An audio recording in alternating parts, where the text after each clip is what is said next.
Welcome back to Behind the Fruit. I'm Lucy Robinson. From faxed CVs to AI-enabled search, John Elliott shares how he built one of Australia's leading FMCG and fresh produce search firms and the biggest mistakes he has seen senior leaders make when hiring.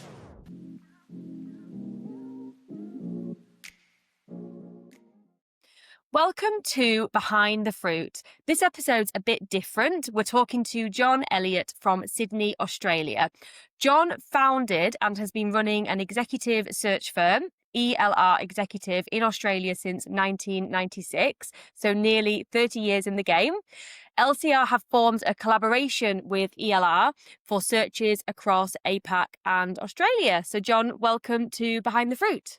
Thank you very much for having me, Lucy. I've been looking forward to our discussion. Yeah, same. Yeah. Really, really pleased to have you on today. So so it's 9 a.m. in the UK. It must be quite late for you in Sydney now. 8:13 p.m. That's all good. Yeah. I was going to say you, after a busy day in the right frame of mind to be having a deep conversation. All good. Yeah, all good. Great. And how are things in Sydney at this time of year? Then run up to Christmas, is it? I guess quite warm.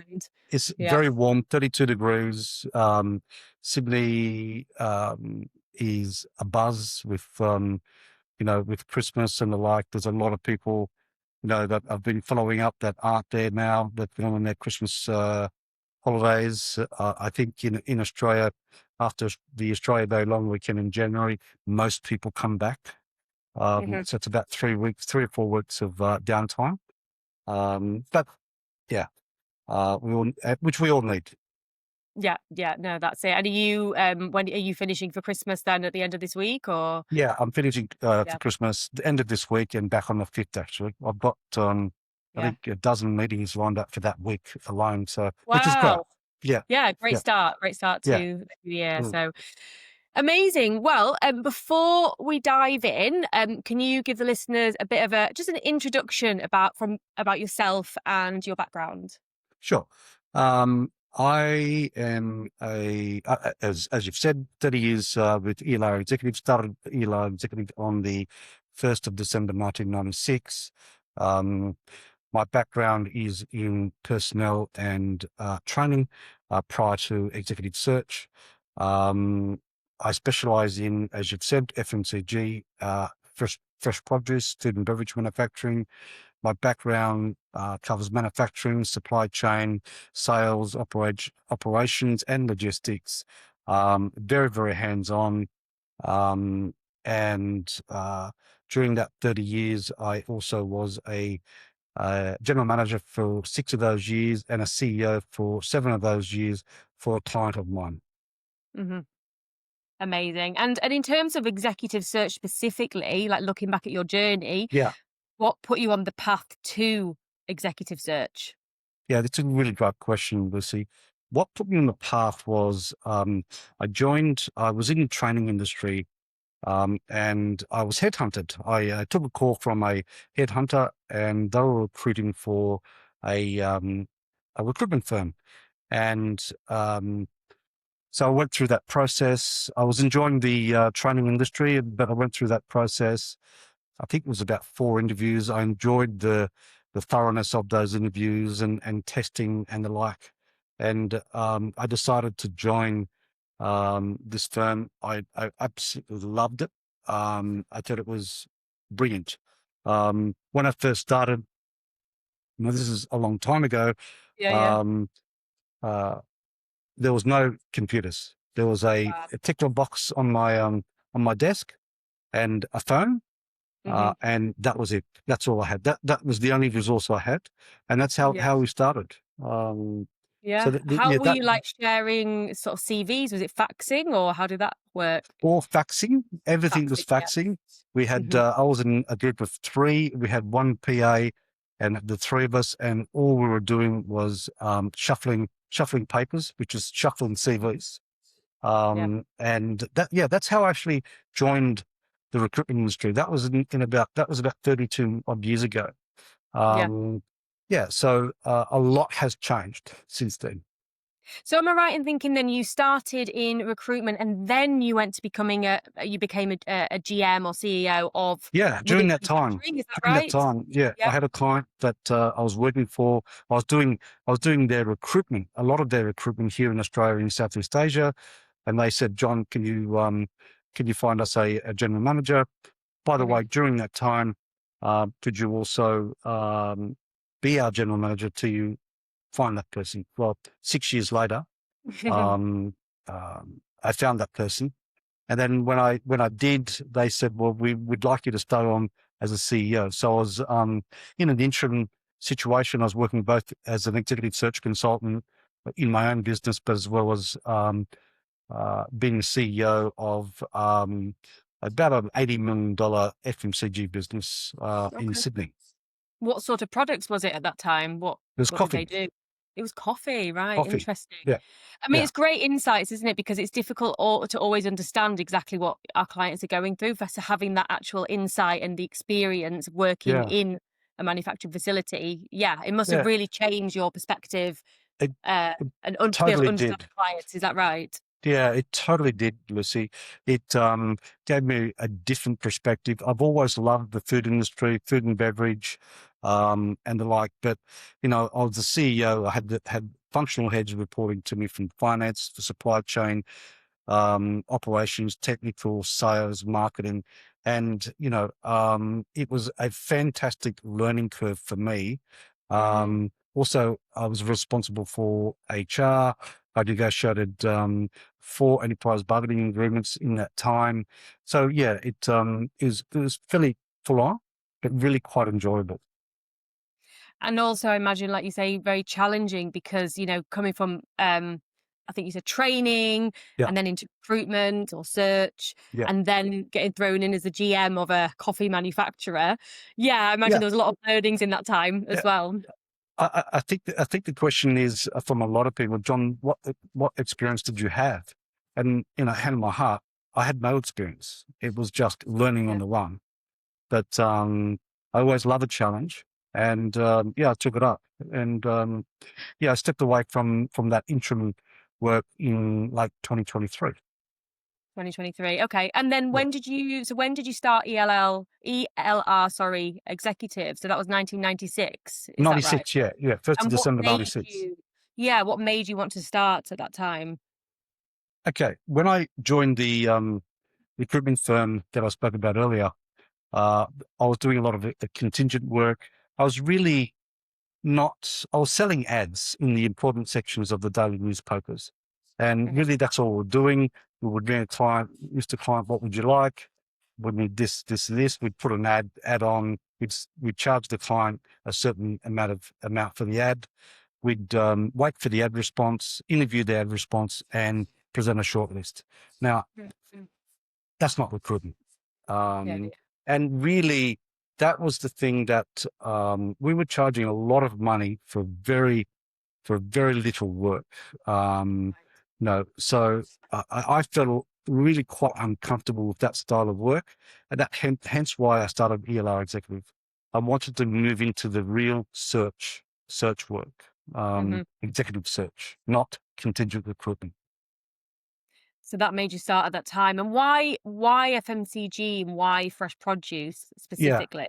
Um, Earlier in my career, after I left school, obviously not knowing really what I wanted to do, I took a trainee graduate position in a little supermarket in Balmain, Sydney.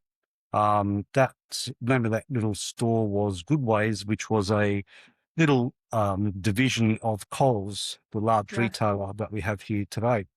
And that was my first um, position in a retail environment. And I really, really enjoyed the food environment. I really enjoyed the fresh side of things. I enjoyed there wasn't a lot of fresh, to be honest with you, back then, but Right. I enjoyed the people contact. I enjoyed, you know, the, the, the, the movement of stock, how to present stock, how to present things to be sold, if that makes sense. Just Mhm. wasn't putting things on a shelf; it was putting things on the shelf to be sold. And had a great mentor that taught me a lot about presentation, store presentation, really quite a pedantic individual, but I learnt a lot. And that's really stuck with me all that time. So have you always been within FMCG since that moment then, Yeah, in terms of your yeah, search career? It's yeah, always been in yeah, FMCG, is that right? yeah.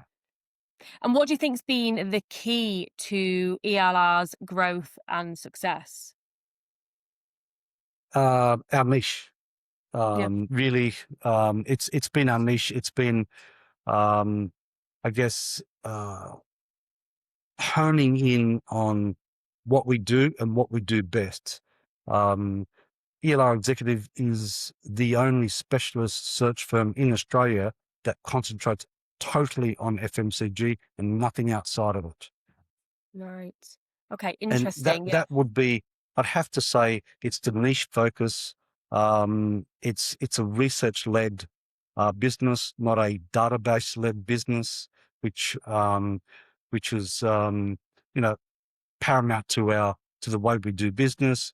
And it's the long term relationships that that we establish Yeah. and repeat business. So am I right in thinking then, so there's other search firms in Australia that focus on FMCG, of course, but that will be amongst other Yeah, sectors, exactly. industries. Is that Yeah, right? they do other industries besides FMCG, but hand in my heart, I can quite clearly state that ELR Executive is a specialist in FMCG, food and bev, and fresh produce specialist. And, I'm sure things have, I mean, you just obviously talked about, using fax machines to send CVs, but over the course of the 30 years, how would you say has executive hiring in these sectors changed specifically? Yeah. So there's been a lot of change that there hasn't been. At the end of the day, we're still finding people for positions. We were doing Mhm. that 30 years ago. But um, I think what's changed really at the moment, Lucy, is people have a much shorter work tenure, employment tenure. So there's a lot of Yeah. movement. So um, I always say when I left home, my father said, "Son, once you're in a job, stay in the job." And that was his, advice. But these days, if you're in a job for any more than 3 years, somebody's questioning you, if that makes Yeah, sense. yeah, So, exactly. so the shorter tenure is very much there. I think um, the senior responsibilities is a lot more than what it ever has been. The what I also notice is there's less tolerance for learning on the job. You Mm, need to know the job before you get yeah. to the job. Um, and cultural and change leadership are now really quite essential. So you need to have very, very strong um, people skills, but also the management of that. That's what I see. That's really quite different to what it was when I first started. And yeah, it's interesting what you said about the tenure, which is a conversation I was having yesterday, actually. So I think the average time for a CEO in a position is about 2 to 3 years now. Yeah, It doesn't tend to go much mm, longer than that. yeah, Um, but I think at the same time, there is still, and understandably, a nervousness from companies to hire someone that's moved every 2 to 3 years. What are exactly. you seeing in the industry in terms of hiring? Are you seeing companies are more accepting of that? Is there still a nervousness? Yeah, what are you seeing there? I think I specialize, Lucy, in founder-led businesses. So businesses that are turning 20 to $150 million over here in Australia. So there is some being a founder-led business. There is some apprehension when it comes to the shorter tenures, and we need to investigate that. Those people are founders. They're effectively running their own business, and their families running the business as well. They'll step Mm. away and bring their children on board. If they're not bringing their children on board, they'll want to employ a CEO, and they'd like for that CEO to be, part of the family, so to speak.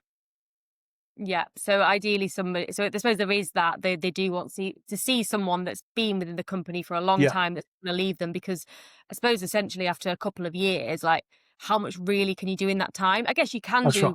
fair amount, but Yeah. to then up and leave and have to find somebody else, it's a Yes. lot on a business. Exactly. Yeah. Very much so. Um, and in terms of the leaders that you've worked with, obviously you've worked with hundreds of leaders across Mm. fresh produce over the years.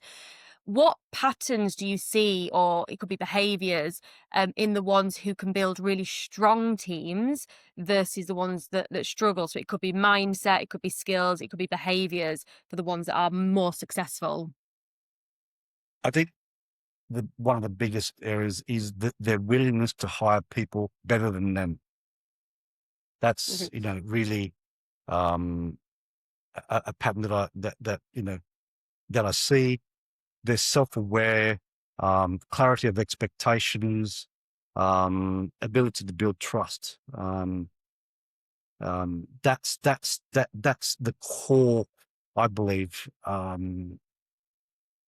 ingredient to strong leadership, especially that area of employing people who are much better than them, Why and is that surrounding benefit them to them, would you say? Why would they benefit from hiring somebody better than because them? it makes them look good. Yeah. It really does. I mean, you know, um, when I was running the FMCG business, I always, had people that I felt were better than what I was, especially in finance and Mm. supply chain and the like. I didn't have that ability, so I needed to place people around me who could deliver.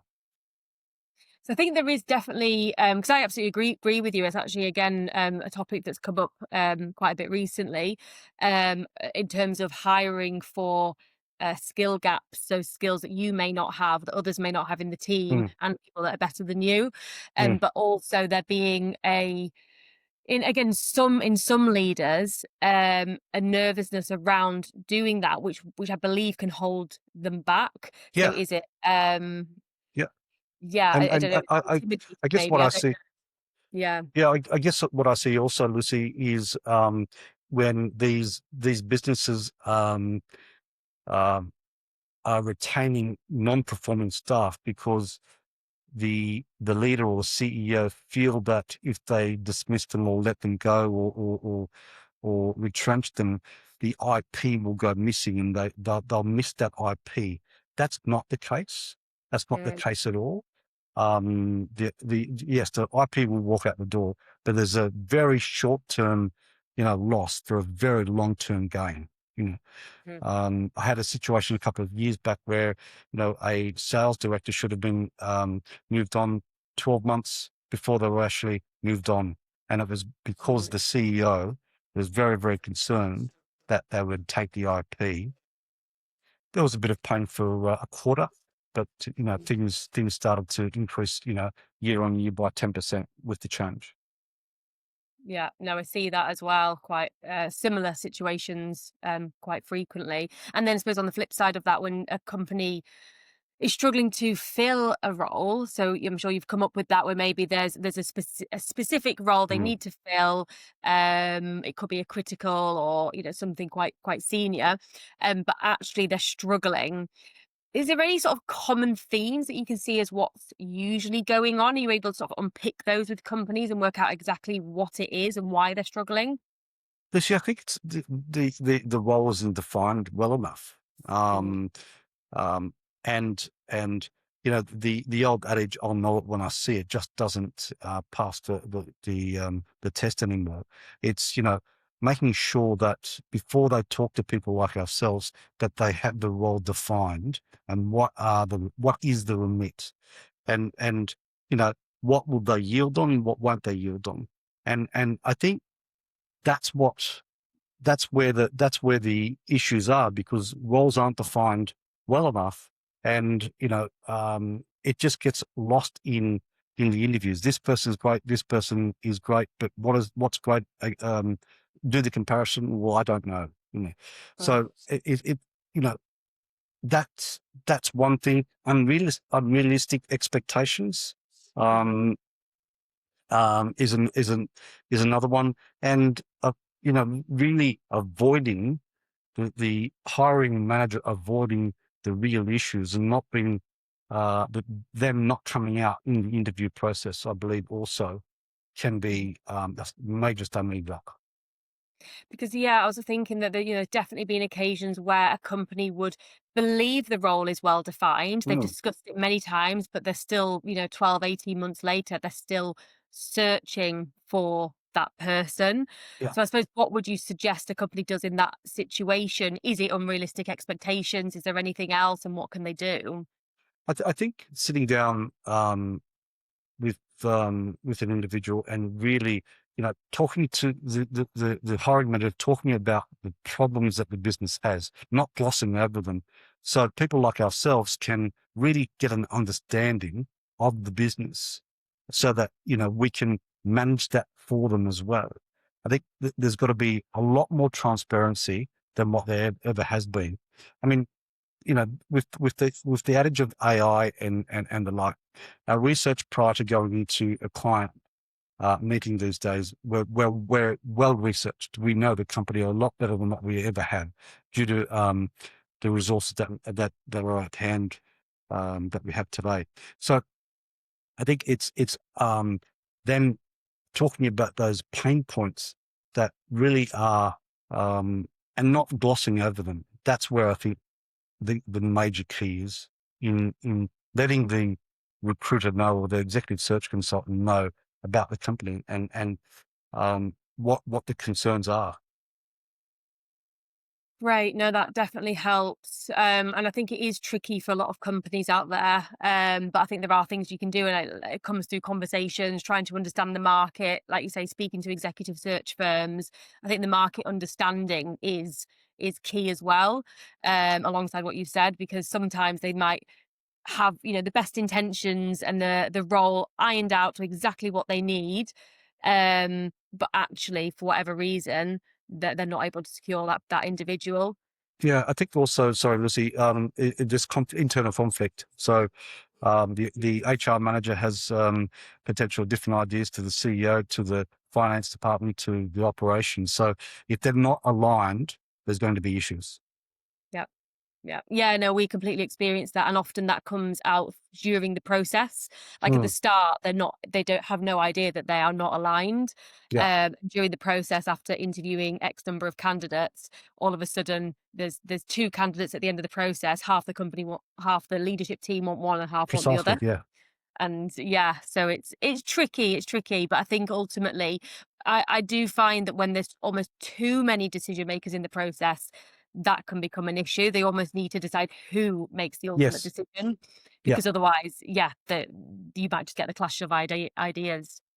Yeah. Look, I mean, having a hiring committee of 6 is not very good. Having a hiring committee of Yeah. possibly 2, no more than 3, is great. Yeah, exactly. Yeah. Yeah. And what sort of trends are you seeing in fresh produce leadership today? I'm sure there's certain yeah, behaviors or trends that you're seeing that are coming through more and more, particularly over the last year or so. Yeah, I've seen some real change in fresh, especially in the last 12 to 18 months. And as we all know, supply chain is a real issue. And I think a lot of fresh companies are struggling with strong leaders in supply chain and Mm, logistics. Um, as we all know, fresh has been built, from individuals from the farm and things like that. But it is a lot more commercial today than what it ever has been. If you're dealing with, in Australia, if you're dealing with Coles and Woolworths and they want their product on such and such date at such and such time, and you can't deliver, well, you're not going to, somebody else is going to fill it. So I think supply chain is a real issue. Um, um, there's a stronger within the community itself. There's a stronger emphasis on succession planning now. mhm, Um, um, I think also the areas that we're seeing better skilled people come on board are in finance, strong CFOs, ops, and again going back to the supply chain, and I guess it comes back to people being highly commercial in this industry. That's what I'm yeah. seeing. Major change.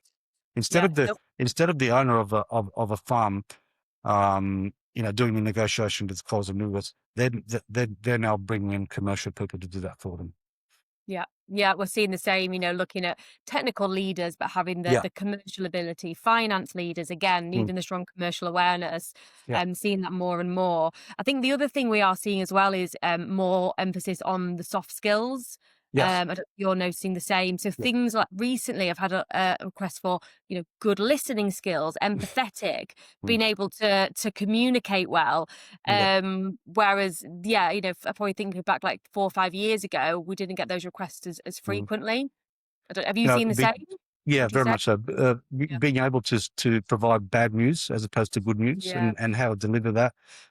Also, managing seasonal workers also is a real thing. Now. So companies and growers and the like need to be very, very careful how they treat those individuals. There's a real shift to their rights, so to speak. And we need to make sure that that they're being rewarded for what they do, and reward and the relationship that they have, because they're away from their families, up to 8 months of the year. 8 months of the year, Mm, they need to be looked after, so to speak. yeah. And looking back over your career, what would you say has been can you think of any specific or one piece of career advice that you've received that's really stuck with you? Yeah, slow down to go fast. Okay, interesting.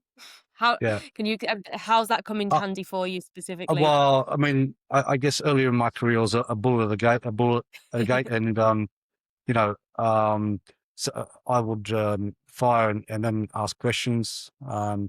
But with a bit of maturity and the like, I think being a lot more strategic, and developing stronger listening skills, and has put me in good stead, so to speak. So I think to pull back and listen, Mm, and take everything on board, and then move forward.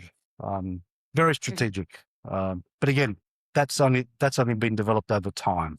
yes, yeah, it doesn't happen overnight. No. Okay, and what's one piece of advice that you would pass on to the next generation of leaders? If you could pass on something, what would it be? Yeah. I would say care deeply, but don't take it personally. Mm, Yeah, be a human. Be empathetic. Be compassionate. But at the end of the day, it's a job. And um, I think a good leader is somebody that will do everything that their staff are doing. great. Just quickly, the signal's just dropping a Oh, little bit. I don't know okay. why. I don't know if that's my side or yours. I'm not sure, but does it seem okay for you? Yeah, it's okay. My end. Yeah. Sorry. Yeah.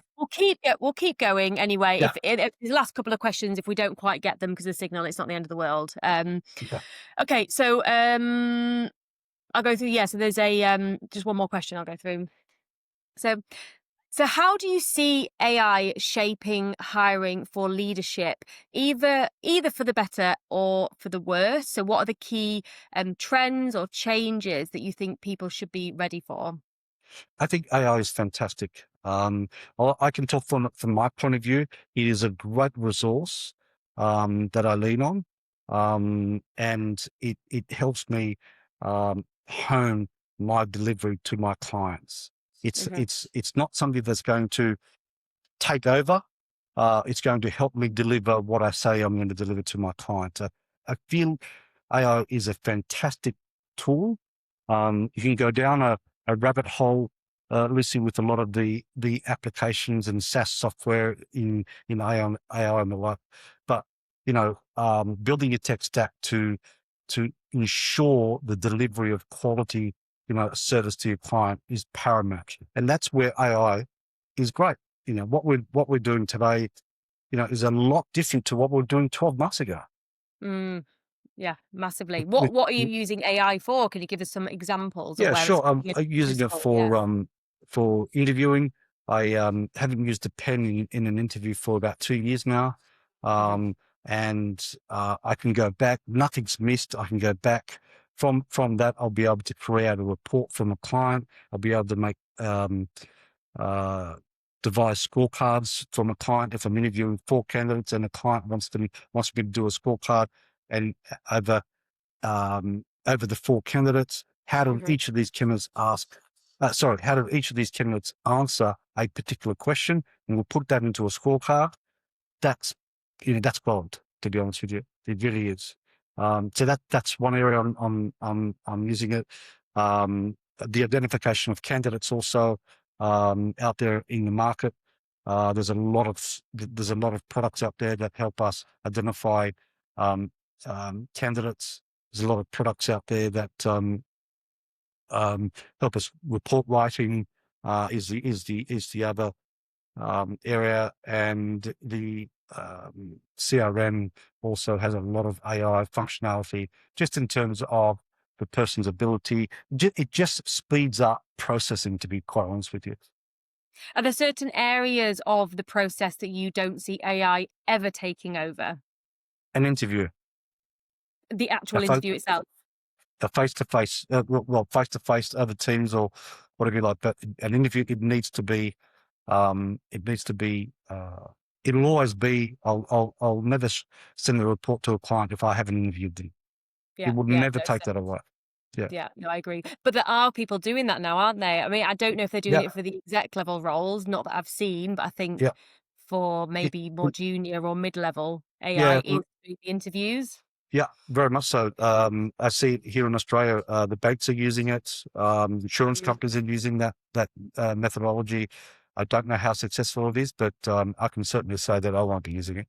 No, same. Yeah. I don't think it would go down too well, in all honesty. I'm not keen anyway. So yeah, especially it takes it's like a bot, but what we specialize in is the thoroughness and robustness of our ability to search the market, and that would be compromised if we started doing that sort of behavior. Yeah, no, that's it. And the way I see it, anything really admin based. So anything that's just basic admin that we don't need to be doing. Anything that needs a human touch, that is more complex, that needs human insights, etc., communication, relationship building, that needs to stay 100%. But anything that can bring our focus more into that by taking away some of the more basic admin tasks, perfect. Yeah, and again, also one of the other things I do is AI helps with client research and candidate research. So yeah. Perfect. Well, thank you so much, John. That's Pleasure. it for this episode of Behind the Fruit. If anybody wants to connect with you, where's the best place? Would it be on LinkedIn or anywhere else? You'll see my profile on LinkedIn, John Elliott at ELR Executive, and also my website, www.elrexecutive.com.au. Perfect. All right. Well, thank you so much, John. It's been great to chat, and thanks for letting us. Thank you for having me, and have a great Christmas. Yeah, you too. Thank you. Okay. Take care. 1, 2, 3, 4. Thanks for listening to Behind the Fruit, a podcast by LCR International. We are global experts in fresh produce executive search. Hit subscribe if you enjoyed this episode, and for more industry insights, connect with us on LinkedIn.